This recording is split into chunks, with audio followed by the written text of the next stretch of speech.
Well, it did come in, and it's out here in the shop, so we'll go and take a look and see the new baby.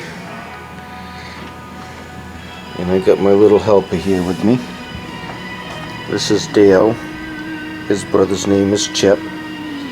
But we hear about this.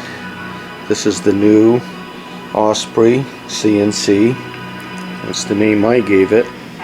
Made by the Jinan Sin Tech Chinese router company. And just give an overview of the machine. I'm still having a little bit of an issue getting the drivers working, so I can't really get the machine to move around yet, but I'm sure we'll get that resolved.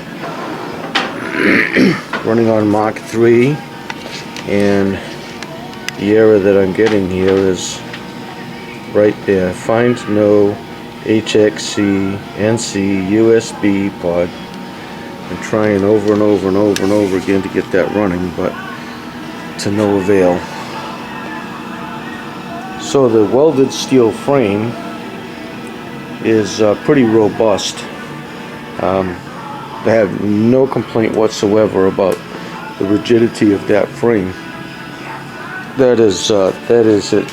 The cat's meow for sure. The high wind rails are installed, and that's all steel supported.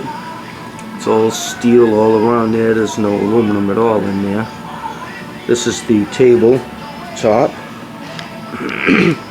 Got the T-slots.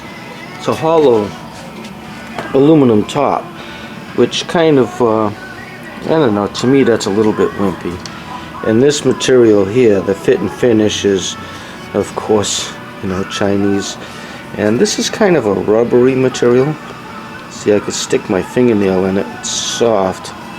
I'm sure it's not completely flat all the way across, but the black area is a full 51 inches by 51 inches square, and it's going to be workable, I'm sure. Again, a little, I wouldn't, you know, what do you expect from a Chinese machine? It's aesthetic, so it's not functional, but it's, I don't know, I think they could be a little better. And this is the rotary axis, 8-inch diameter chuck, and I didn't measure yet the length that I could put on there, but I'm sure that I can get 4 feet on there. Anyway, you figure the black pads are 51 inches by 51 inches, so it's 51 inches long across the black pads. I get at least 36 inches on there for sure, and swing 8 inches. So they don't have any kind of a stop for here, so I have to make something to hold that tailstock end. There's a little screw in the carriage, but that's just for adjusting the tension against the rails. It doesn't actually tighten up anything. I can't do anything yet because I can't actually operate the machine. The rack and pinion, if we get right down in here, you can see the rack will go down underneath. It's got kind of a helical cut to it. See, it's not quite, it's hard to see it in the video, but it is angled. It's a little bit helical. And again, this is all steel here. You can see the welds underneath, and that's all bolted up good and solid. And again, I got my little buddy right here with me. This is Dale.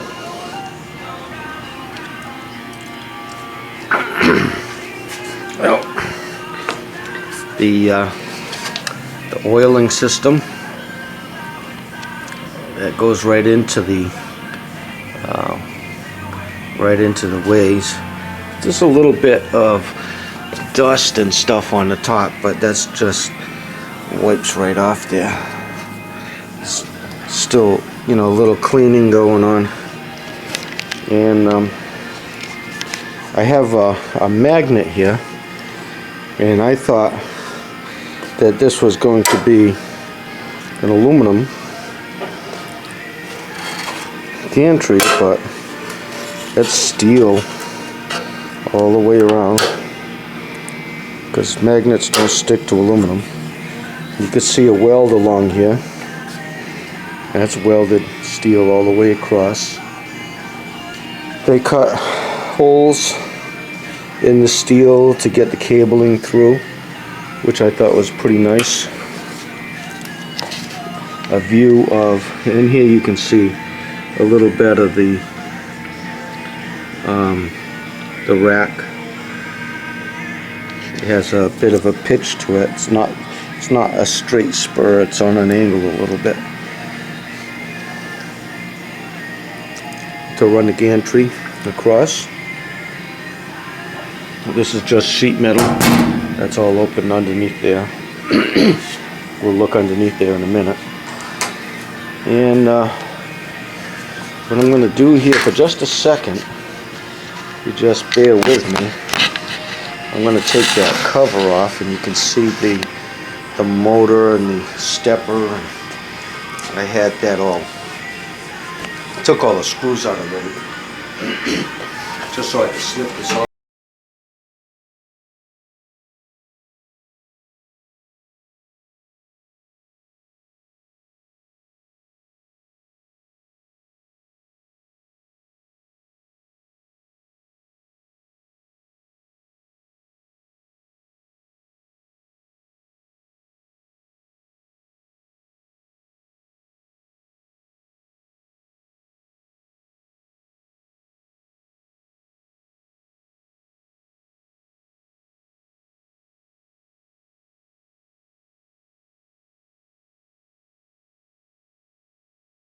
But if I quickly get a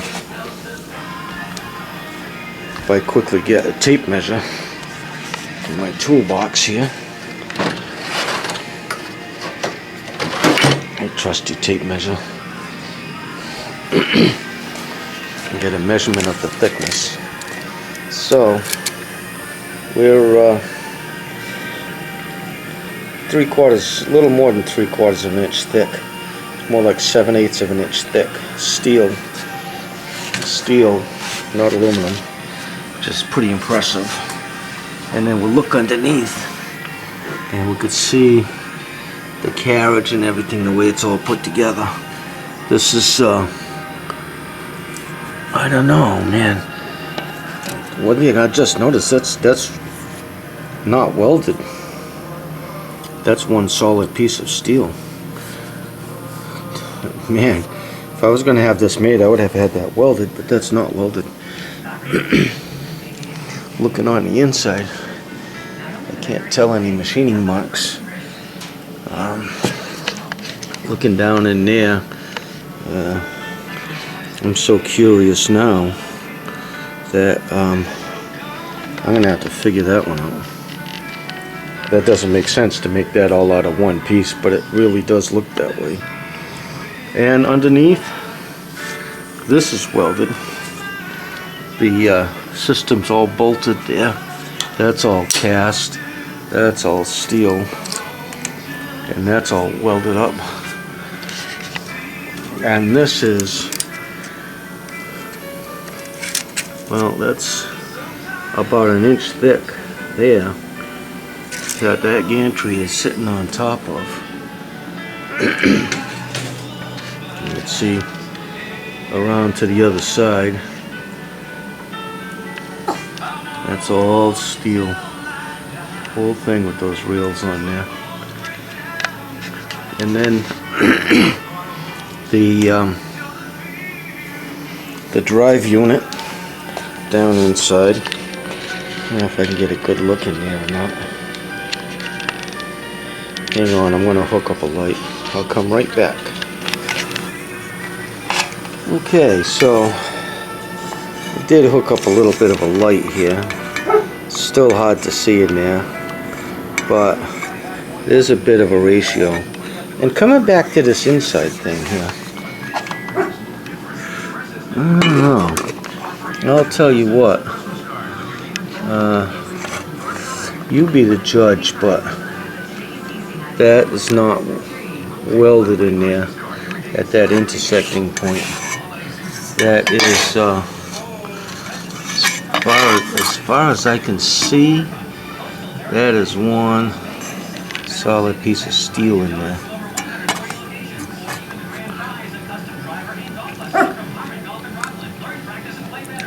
No welds. Okay, that's crazy, but and then we'll zoom around to the other side here. the other side. Of course, I'm getting a light in the way. I don't see the high wind rail. This is a stop, mechanical stop, just so that we don't go off the end. There's one on the other end too. Functional. Okay, so well, that's it for that drive system. I'm going to shut this off just a second. Okay, so what I did was I ordered this machine with NEMA 34 and the MA 34, and that's the specs. So as far as ounce inch, I looked this up online and I think it's about 1200 ounce inch. And just for a comparison, I have a NEMA 23 motor right next to it just to have a little comparison. And there's a little bit of a difference in size. The NEMA 34 is a little bit bigger, a little bit more powerful. I'd say a lot more powerful, a lot more bigger. And so that's the walk around on this side. I'm going to have, what I plan on doing is to have my table saw so that it's not there yet. I need to adjust the height. I'm going to build some kind of a wheeled way to move this CNC machine around, because I can't just leave it sitting in one spot. And height wise, the table table saw height is the height that we're going to be at. And you can see that the CNC machine right now is quite a bit lower than my table saw.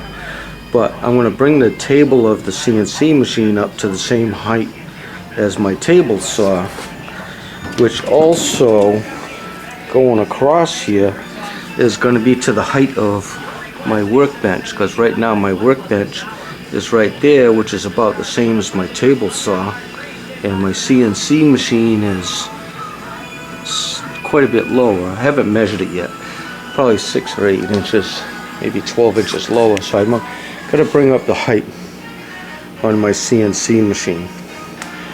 So the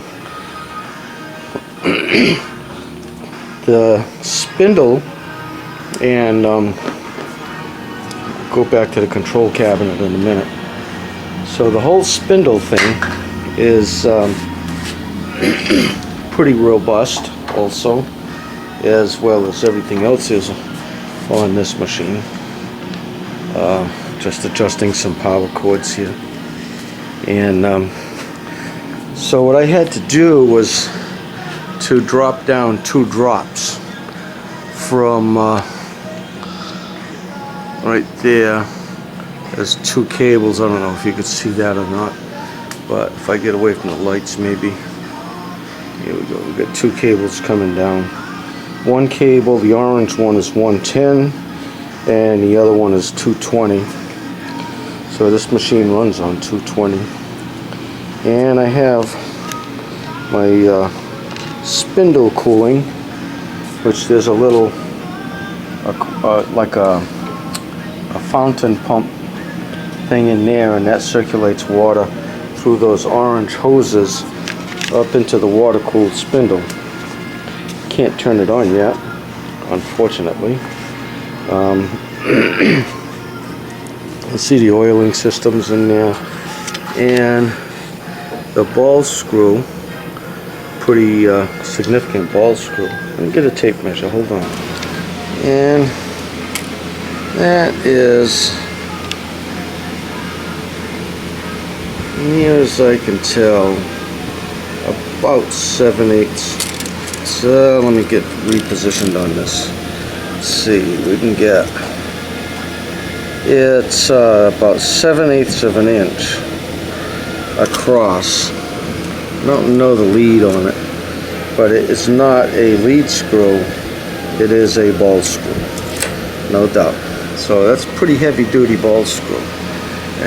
We got these proximity switches here that drive our, I don't know how it works yet because I can't move things around. There's a little surface rust from transporting across the ocean, but I'm sure that that comes up and kind of makes contact here, magnetic contact. And so one thing that I noticed on this machine was this little thing here. I didn't know what it was, but it moves around. It's magnetic. It comes off. It's got a wire over here that hooks up to the spindle. Just got a like a ground screw, and I'm guessing that that goes on top of the workpiece, you know, whatever. And as that touches the tool, then, and there's also something in Mark III that triggers the touch.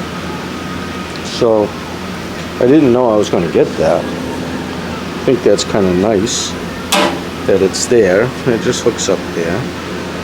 Again, all steel. And this has an automatic oiler. I have to get some whey oil. This is not, I'm not going to put automotive oil in here, but it's got the instructions on here between 30 and 48 or something like that weight. So I'll get some whey oil for that. But that's the whole construction of the thing. Now on this part here, open the control cabinet. You see the insides of the control cabinet has the stepper motor drivers and the breakout board, which I think I'm having a little bit of an issue between the breakout board and the USB cable, but there's the axis drivers. There's I don't know, they're not labeled which is which, but there's going to be one Y-axis, there's actually going to be two. Let me think about that. There's two Y-axis drivers, one for each one of the stepper motors. There's a Z-axis and an X-axis, and then there's one for the A-axis. Just to give you a perspective on size of these things, I actually have a driver for my NEMA 23, and there's the difference between the NEMA 23 driver and this NEMA 34 driver. Again, a little difference in size and weight, and these actually have fans on them, so each one of them has its own fan, and then there's fans inside the control cabinet, and the